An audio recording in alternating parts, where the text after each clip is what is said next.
मेरे प्यारे विद्यार्थी छात्र छात्राओं, हिंदी कक्षा में हिंदी क्लास में तुम सबका स्वागत है। वेलकम, सुप्रभात, सुस्वागतम, सुस्वागतम। आज हम पहली इकाई पाठ छठा पद्य जरा प्यार से बोलना सीख लीजिए इस पाठ पर प्रकाश डालेंगे। इसका अभ्यास हम करेंगे। अप्रैल महीने से लगातार हम उठो, रोज का कामकाज करो, वीडियो बनाओ, वीडियो भेजो और तुम सबको पढ़ाई करने के लिए कहना, यही हमारी दिनचर्या हो गई है, यही हमारा काम हो गया है। तुम भी परेशान हो गए होंगे और कब एक बार ये पाठशाला खुल जाएगी, हमें पाठशाला जाना हो ऐसा तुम्हें लग रहा होगा। तो हम आज इस पहली इकाई जरा प्यार से बोलना सीख लीजिए। मीठे बोल से इस कोरोना की मुसीबत को लातूर शहर से भगा देंगे। लातूर शहर से क्या, पूरे भारत से ही भगा कर देंगे और एक बार फिर से हम पाठशाला जाएंगे। कितना अच्छा होगा, है ना। तो सबसे पहले आज हम जरा पद्य जरा प्यार से बोलना सीख लीजिए इस कविता के कवि का परिचय सुनेंगे, पढ़ेंगे, समझेंगे और मीठे बोल से कोरोना की इस मुसीबत को सारे दुनिया से ही भगा देंगे। तो कितनी खुशी की बात होगी, सब लोग प्रसन्न हो जाएंगे। हम, तुम और बाकी सारे संसार ही प्रसन्न और आनंदित हो जाएगी। दुनिया का कामकाज, दुनिया का व्यवहार ठप हो गया, फिर से चालू होगा। सब में नव चैतन्य निर्माण करेंगे। ऐसे ही मीठे बोल हम बोलकर अपने वाणी से लोगों को बता देंगे। तो सबसे पहले इस पाठ के इस पद्य के कवि रचनाकार रमेश दत्त शर्मा जी है। उनके बारे में जानकारी सुनेंगे।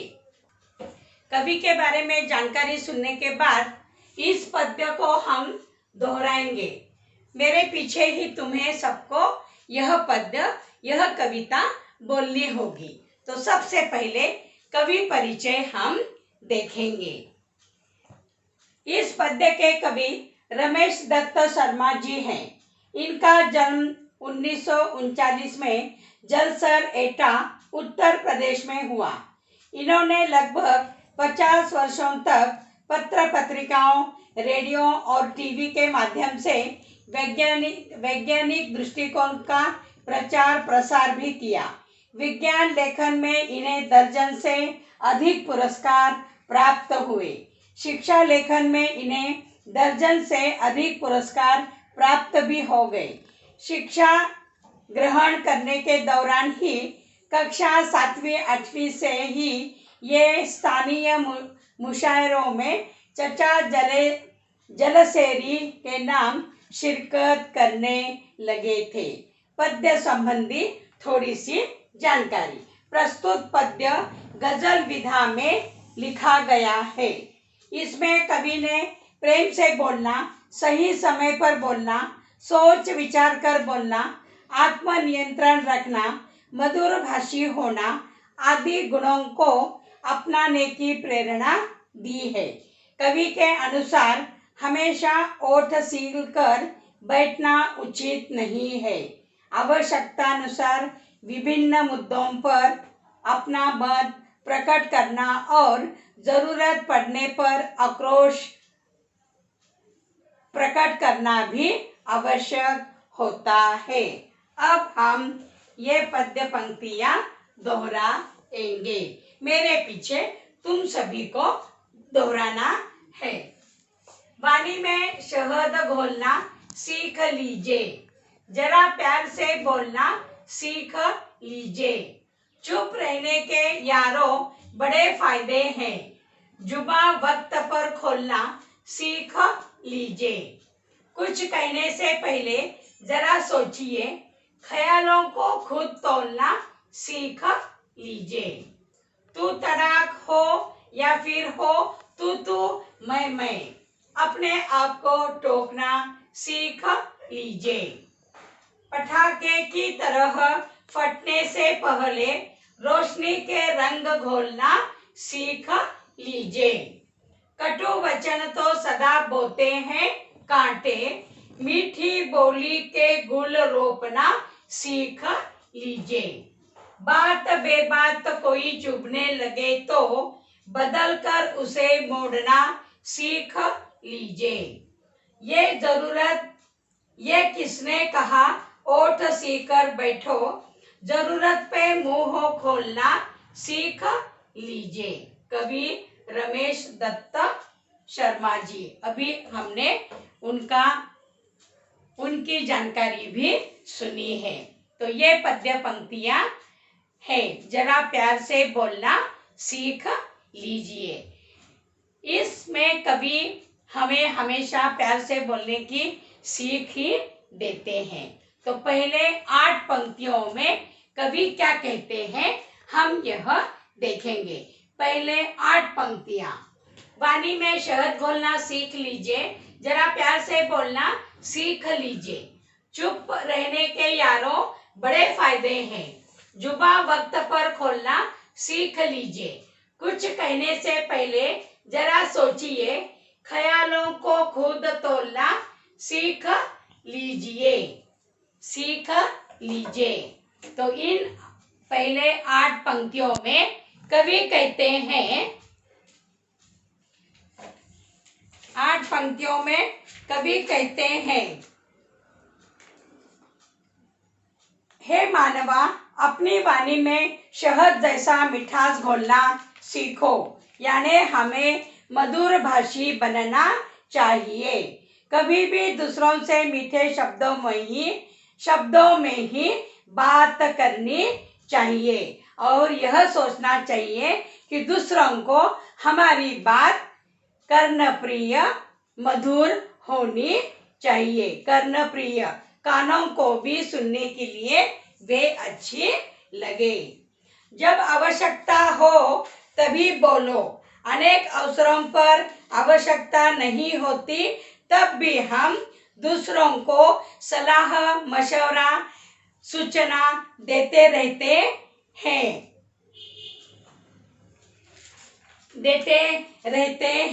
लेकिन मेरे प्यारे दोस्तों, चुप रहने के बहुत सारे फायदे यहाँ पर होते हैं। जैसे हमारी ऊर्जा बचती है, ऊर्जा यानी शक्ति, एनर्जी, वो भी बचती है और समय भी बच जाता है। ये बची हुई ऊर्जा और समय हम किसी भी सकारात्मक कार्य के लिए उसका उपयोग हम कर सकते हैं। वक्त किसी सकारात्मक कार्य में लगाया जा सकता है। किसी को कुछ कहने से पहले अपनी बात पर हमें विचार करना और फिर बोलना चाहिए।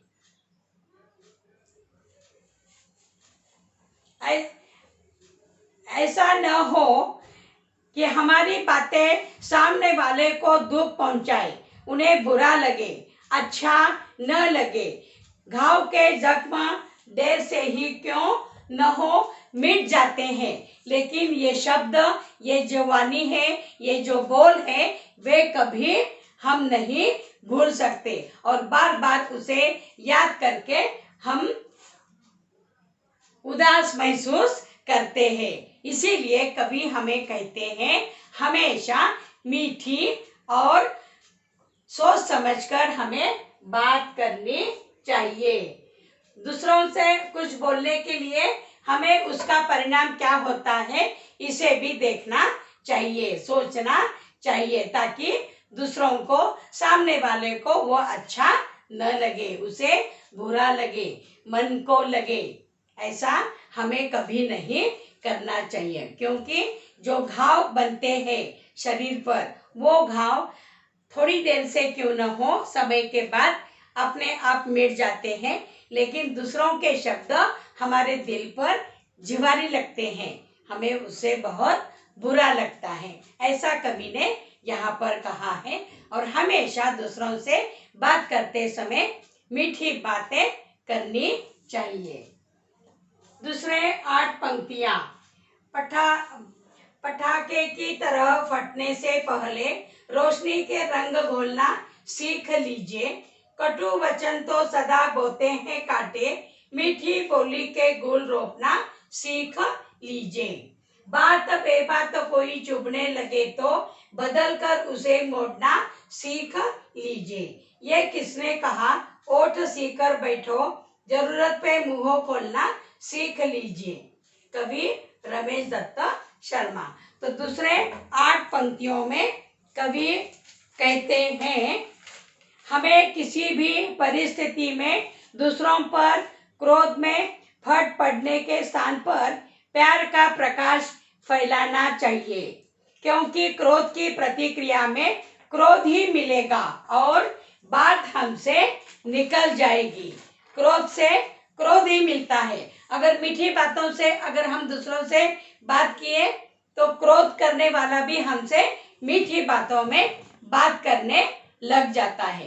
तो यहाँ पर इसीलिए कवि कहते हैं पटाखे की तरह फटने से पहले, दूसरों पर क्रोध गुस्सा उगाने के पहले हमें सोचना चाहिए और मीठी बातों में उनसे बोलना चाहिए, रोशनी के रंग घोलना चाहिए।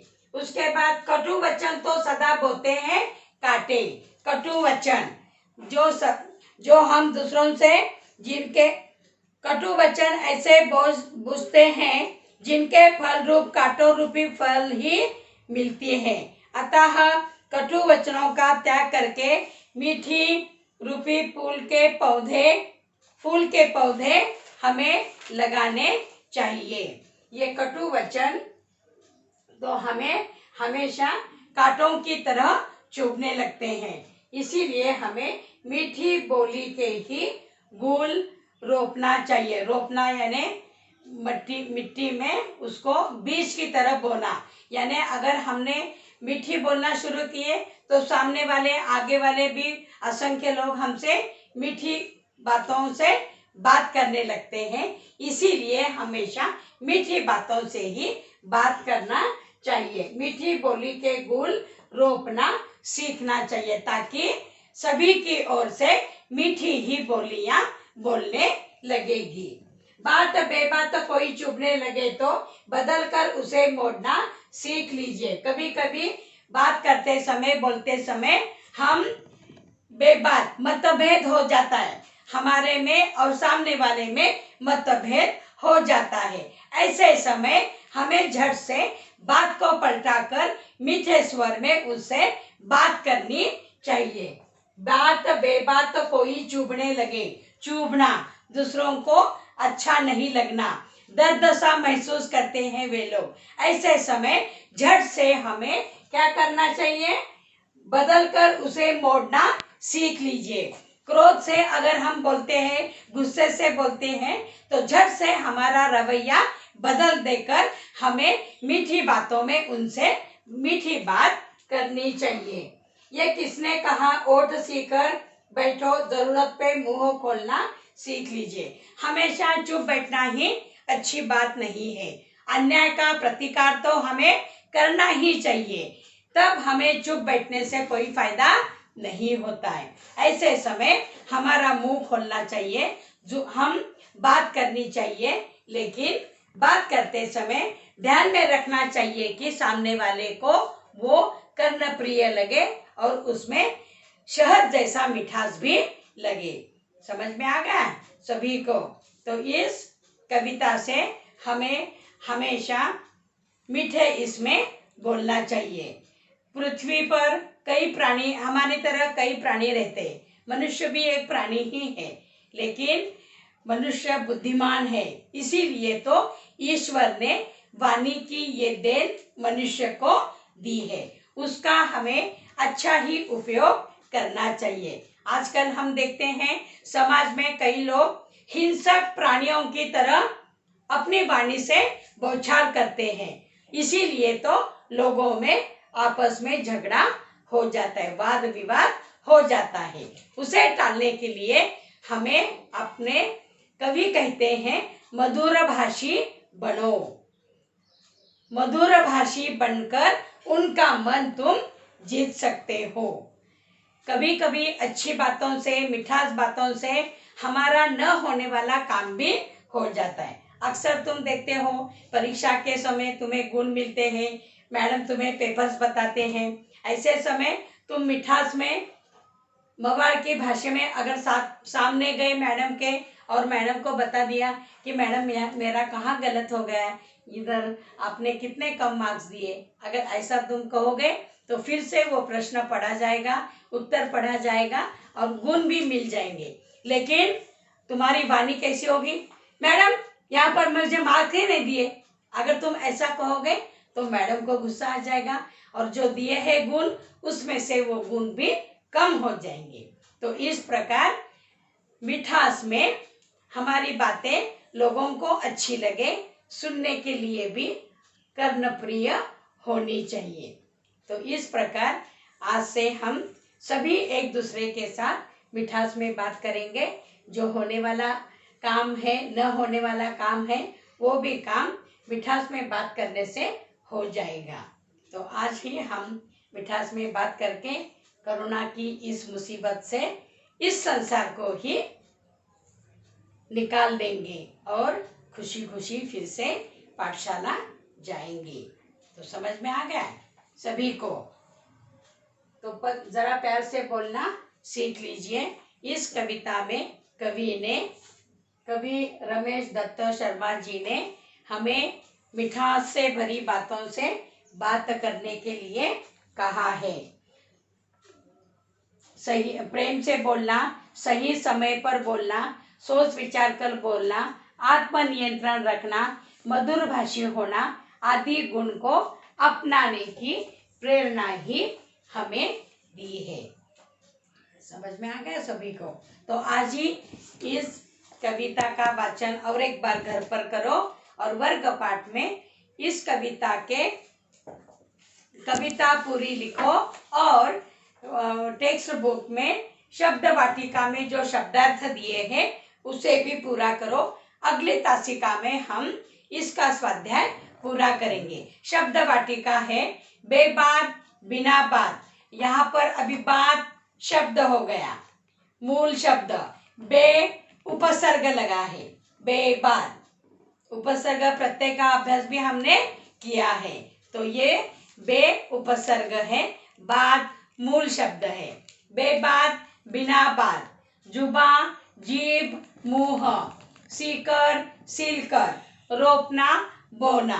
रोपना यानी बीज जैसे हम रोते हैं उसी प्रकार की फसल निकल आती है। अगर हम अच्छी बातें दूसरों के साथ करेंगे तो मीठे बोल ही हमें भी सुनने को मिलेंगे। तो इस प्रकार आज से ही हम जरा मीठी बातों में दूसरों के साथ बोलेंगे, हमारी प्रगति होगी, हम आगे बढ़ेंगे। समझ में आ गया सभी को? धन्यवाद।